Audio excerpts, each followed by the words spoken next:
అందరికీ నమస్కారం. నేను మీ కరాకర్పిని. వైఎస్ఆర్సీపీలో నిబ్బా అంటే ఎవరబ్బా అనుకున్నా, ఇప్పుడు దొరికాడు. ఆయన మాట్లాడుతున్నాడు, ఏంటో ఒకసారి విందాం. చెంపదెబ్బ అనుకోండి, మెట్టు దెబ్బ అనుకోండి, పడేది ఏమన్నా తెలుసా?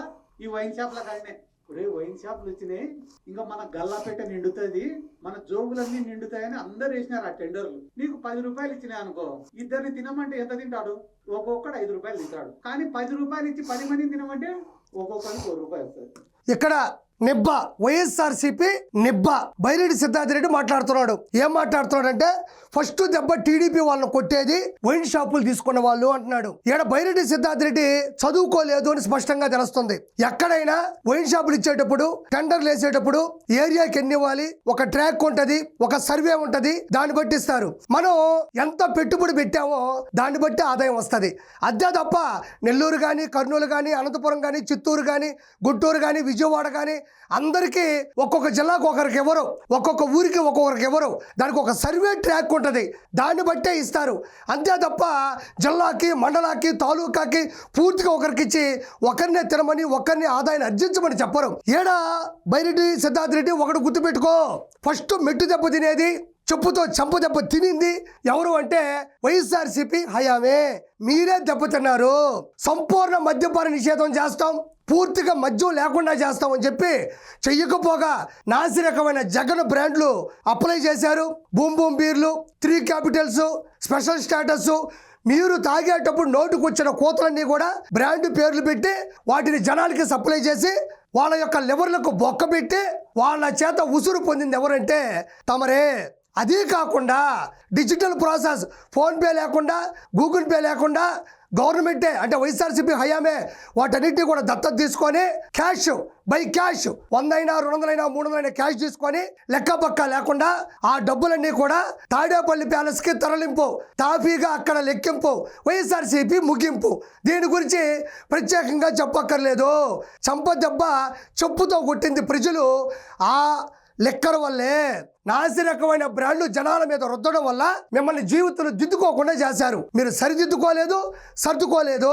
కాబట్టి వైన్ షాపుల గురించి, టెండర్ల గురించి మాట్లాడే హక్కు, అర్హత బైరెడ్డి సిద్ధార్థ రెడ్డి నిబ్బా నీకు కానీ, మీ వైఎస్ఆర్సీపీ వాళ్ళకి కానీ అవకాశం కూడా లేదని చెప్తున్నా.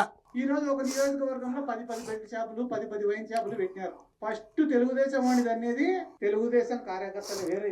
వైఎస్ఆర్సీపీ వాడిని, నీలాంటి వాడిని తన్నింది మీ కార్యకర్తలే కాదు.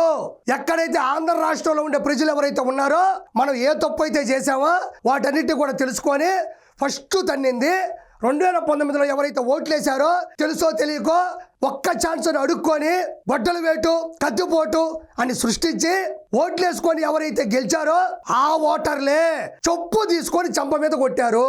ఆ చంప ఈ చంప అదరు కొడితే లోపలుండే పుళ్ళు కింద పడితే ఏరుకోవడానికి ఇప్పటికి కూడా టైం దొరకట్లే. కాబట్టి వైన్ షాపుల గురించి, టెండర్ల గురించి మాట్లాడే హక్కు నీకు లేదు. గుర్తుపెట్టుకో, 151 సీట్లు మీకు ప్రజలు అప్పగిస్తే మధ్యలో 5 పోయి 11 నుంచి వచ్చినాయి. కాబట్టి అర్థం చేసుకో, సమీక్షించుకో, ఎందుకు ఓడిపోయావో కూర్చొని ఆలోచించాలి తప్ప ఇలాంటి నెబ్బా ప్రెస్ మీట్లు పెడితే అది ఎప్పుడు తెలుస్తుంది? 2 ఏళ్ల తర్వాత లెక్కలు వేసుకున్నప్పుడు తెలుస్తుంది ఎంత బొక్క పడింది అనేది.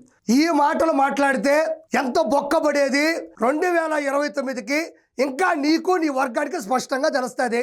ఇలాంటి అర్థం పర్థం లేని మాటలు, విశ్లేషణ చేతగాని మాటలు, లెక్క పక్కా లేని మాటలు మాట్లాడితే ఇలాంటి చేష్టాలే కంటిన్యూ చేసుకుంటూ పోతుంటే, ఇప్పటి వరకు చేసిన పాపాలు, లోపాలు గాన ఇలానే ముందుకు వెళ్తూ ఉంటే 2029లో కానీ ఆడిటింగ్ చేసుకుంటే లెక్కలన్నీ కూడా బొక్క బోర్ల పడతాయి. ఎందుకంటే నేను కూడా మా ఊర్లో ఒక ఏరియా ఉంటుంది, చికారిపేట అని ఒక ఏరియా ఉంటుంది మా ఊర్లో. ఆడ పాపం వాళ్ళు సారాయి కాసుకొని బతుకుతుంటారు. ఇగో నెబ్బా అని ఎందుకన్నాను, ఆయనకంట దరిదాపుల్లో షికారిపేట అని ఒక ఊరు ఉంటుందంట.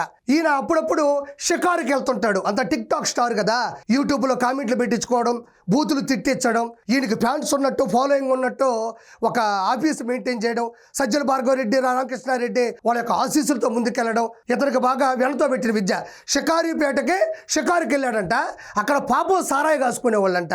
సారాయి అనేది ఇల్లీగల్, దాన్ని పాపం సారాయి కాసుకునే వాళ్ళు అంటున్నాడు. మరి ఎవరన్నా దొంగతనం చేస్తే పాపం దొంగతనం దొంగతనం చేసేవాళ్ళు, పాపం దోచుకునేవాళ్ళు, పాపం మర్డర్లు మానభంగాలు చేసేవాళ్ళు, అంటే ఇల్లీగల్ గా ఉండే వాటిని కూడా ముందు పక్కన పాపం అంటున్నాడు. అంటే సారాయి కాసుకునే వాళ్ళని పాపం అని ఉచ్చరిస్తున్నాడు. ఇక్కడి నుంచి చూద్దాం. జగన్ సార్ గవర్నమెంట్ లో ఇట్లా సారాయి గాయడం తప్పని చెప్పి కేసులు పెడితే దాదాపుగా 700 ఓట్లు ఉంటాయి అన్నాడు. 700 ఓట్లు ఉంటే 500 ఓట్లు టీడీపీకి మెజారిటీ. ఇక్కడ చెప్తున్నాడు జగన్మోహన్ రెడ్డి అంట సారాయి గాయొద్దు, సారాయి గాయడం తప్పు అని చెప్పి కేసులు పెట్టించినాడంట. కేసులు పెట్టించలేదు. నాకు అర్థం కాదు. ఇక్కడ నిబ్బా బైరెడ్డి సిద్ధార్థ రెడ్డి మాట్లాడుతుంటే నాకు నవ్వు వస్తుంది. పాపం సారాయి కాసుకునే వాళ్ళు అంటున్నాడు. పాపం సారాయి కాసుకునే వాళ్ళు అంటారా? పాపం చలి కాసుకునే వాళ్ళు, పాపం వేడి నీళ్ళు కాసుకునే వాళ్ళు అంటారు, కానీ పాపం సారాయి కాసుకునే వాళ్ళు అంటున్నాడు. ఇక్కడ ఇంకోటి ఆలోచించాలి అందరూ కూడా, ప్రజలు కూడా.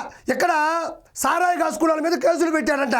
కేసులు పెట్టలా, ఇవన్నీ అబద్ధం. ఒకవేళ కేసులు పెట్టాడంటే నువ్వేంది బయట అమ్మేది, ఎక్కువ డబ్బులు సంపాదించేది ఏంది, మార్జిన్ నీకు ఎక్కువ మిగులుతుంది. మేము వైన్ షాపుల మీద కూడా సారాయే కదా, రంగురంగుల సారాయి, రంగురంగుల డబ్బులను మేము సంపాదిస్తుంటే నువ్వు బయట అమ్మేది ఏంది అని చెప్పేసి వాళ్ళ మీద దాడులు చేస్తుంటాడు. కానీ ఇతను మాత్రం వాళ్ళ మీద కేసులు పెట్టాడంట. అంతెందుకో పట్టపగలు మిట్ట మధ్యాహ్నం కళాశాలలో, స్కూళ్ళల్లో, గుళ్ళ పక్కన, బళ్ళ పక్కన గంజాయిని 10-15 రూపాయలకి అమ్మింది ఎవడు? జగన్మోహన్ రెడ్డి కదా. డ్రగ్స్ డీలర్ ఎవడు? డ్రగ్స్ డాన్ ఎవరు? డ్రగ్స్ మాఫియా లీడర్ ఎవరు? జగన్మోహన్ రెడ్డి. అక్కడ గంజాయి అతి తక్కువ ధరలో పెంచి పోషించి జనాలని మభ్యపెట్టి చంపేస్తా ఉంటే సారాయిని ఎందుకు ఒప్పుకుంటాడు? ఇదే బైరెడ్డి సిద్ధార్థ రెడ్డి అప్పట్లో SAAP chairman, sports authority of Andhra Pradesh chairman. ఇతను చైర్మన్ గా ఉన్నప్పుడు పైన ఉన్నది ఎవరు? ఆర్కే రోజా, క్రీడా శాఖ మంత్రి. వీళ్ళిద్దరూ కలిసి దోచుకుందాం ఇవన్నీ కూడా పెంపొందించింది వీళ్ళిద్దరే. వీళ్ళిద్దరూ కలిసి బాల్ లాంటి బాళ్ళు, బ్యాట్ లాంటి బ్యాట్లు, స్టెమ్స్ లాంటి స్టెమ్స్లు, వికెట్ లాంటి వికెట్లు ఇవన్నీ కూడా స్కామ్ చేసి 400 కోట్ల రూపాయలను కూడా వీళ్ళు లబ్ధి పొందడం జరిగింది. దీని మీద కూడా ప్రత్యేకమైనటువంటి విచారణ జరుగుతుంది. మనోడిని మామూలుగా చెక్కరు, శిలలపై శిల్పాలు చెక్కినారు. ఈసారికి చెక్కబోయే అందమైన శిల్పం ఎవరు ఉన్నారంటే ఈ బైరెడ్డి సిద్ధార్థ రెడ్డి. ఇతను వచ్చి ఇక్కడ నీతి వాక్యాలు చెప్తున్నాడు. కాబట్టి ప్రజలందరూ కూడా అర్థం చేసుకోవాలి, ఇలాంటి వాళ్ళు సభ్య సమాజానికి కూడా చాలా ప్రమాదకరం.